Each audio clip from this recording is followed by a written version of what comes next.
اللہ نے فرمایا پیغمبر وَاعْبُدْ رَبَّكَ، عبادت کیجئے اپنے رب کی.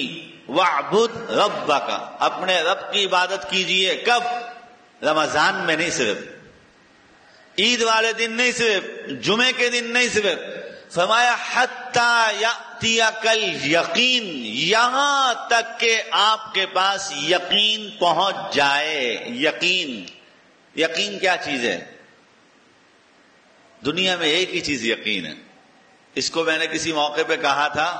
میں نے دنیا کے کئی ممالک گھوم لیے، دنیا کے بڑے بڑے علماء سے مل لیا، قرآن پڑھ لیا، حدیث کو تھا، مجھے دنیا میں کوئی وفادار نہیں ملا. اگر میری دنیا میں نظر آئی کوئی چیز، ایک ہی چیز وفادار نظر آئی. اس کو قرآن نے یقین کہا ہے.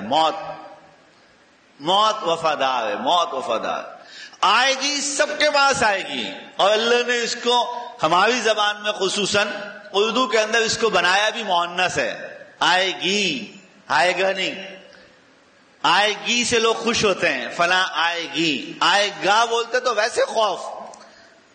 مؤنث رکھا ہماری زبان کے اندر موت کو. موت آئے گی اور ہر ایک کے پاس آئے گی. کچھ ہو جائے، کتنا بھی بڑا بن جائے، کتنا بھی مالدار، کتنا بھی طاقتور، کچھ بھی ہو جائے، یہ ایسی وفادار ہے.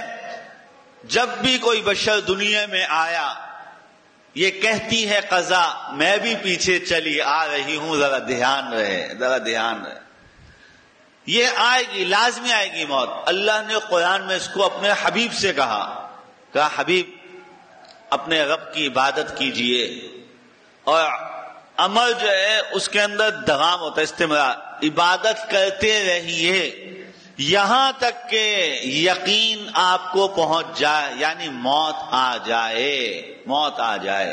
اس لیے آپ دیکھیں، اب اس آیت کو قرآن کے سامنے رکھیں کہ اللہ نے اپنے حبیب سے کہا کہ محبوب پیغمبر اپنے رب کی عبادت کرتے رہنا یہاں تک کہ آپ کے پاس موت آ جائے. اب اس آیت کو سامنے رکھیں اور رسول اللہ کے اس عمل کو سامنے رکھیں کہ اللہ کے پیغمبر سے چلا نہیں جا رہا. 2 لوگ اٹھا کے اور پاؤں زمین پہ گھسٹتے ہوئے مسجد کی طرف پیغمبر کو نماز کے لیے لایا جا رہا ہے. نبی اس آیت کا حکم پورا فرما رہے ہیں، اس آیت کے حکم کو مکمل کر رہے ہیں کہ کہیں میں کم نہ رہ جاؤں، کہیں میں کم رہ جاؤں.